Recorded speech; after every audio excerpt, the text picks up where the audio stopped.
Hey there, welcome back to our farmhouse. Today, I thought it'd be fun to just kind of bring you along as we have a slow Friday morning here.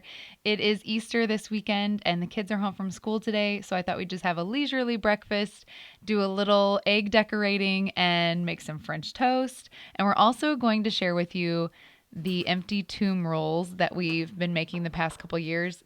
If that's not something you've made before, I highly recommend them. They're a super easy Easter project with a really good message about the real reason we celebrate Easter. All right, so I got started on the French toast first because we had to have breakfast and I was already behind for the morning. I'm sure I could share some sort of elaborate French toast recipe with you. I could have some homemade bread and lots of different flavors going on, but to be honest, we were just using up what we had left. And we always have eggs, we always have a little bit of bread left over. And so I thought I'll just make it like Mom always taught me. I do a little bit of cinnamon and a little bit of milk in my eggs, and I kind of just wing it and throw it on the griddle, and it all works out good with a little bit of butter.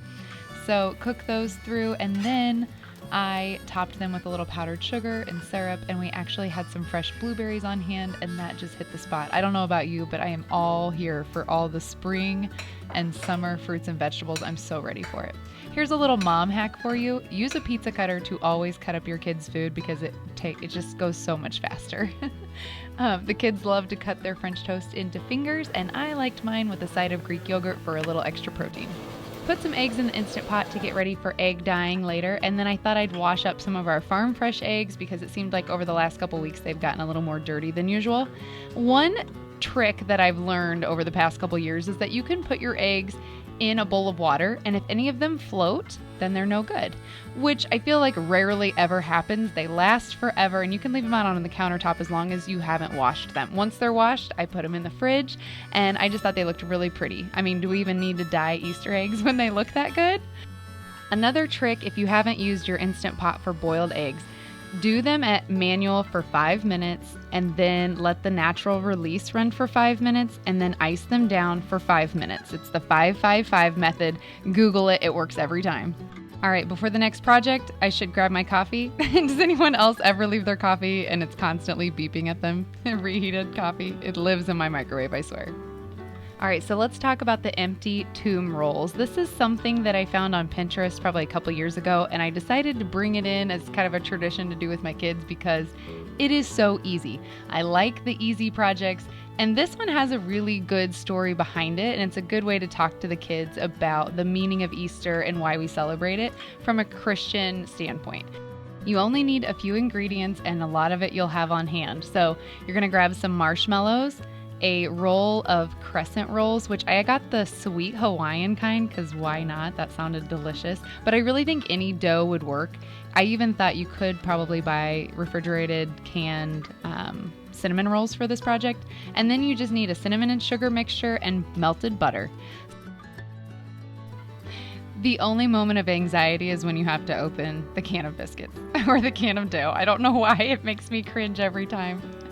Does this happen to you too? All right, so you're going to roll your dough out. The Crescent Rolls obviously just lay flat and they're already ready to tear apart.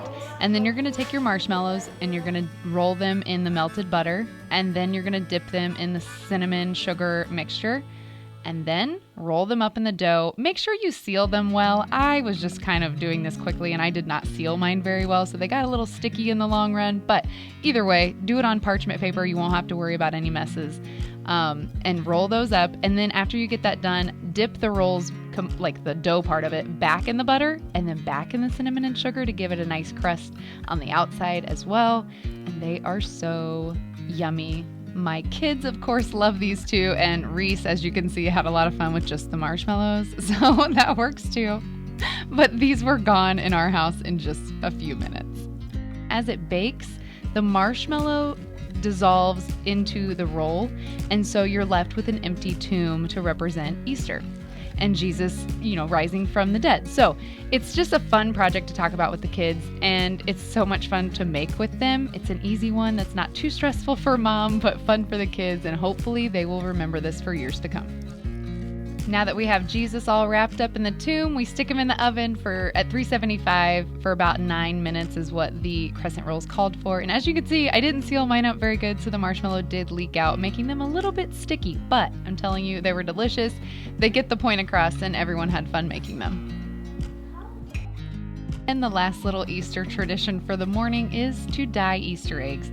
I don't know about you, but I feel like I forget how stressful this is. Or maybe it's because I have a 2-year-old in the mix now, but it did not seem this difficult with 2. But with 3, or maybe it's just this little one of mine, she has her hands in everything. This was quite a bit with her.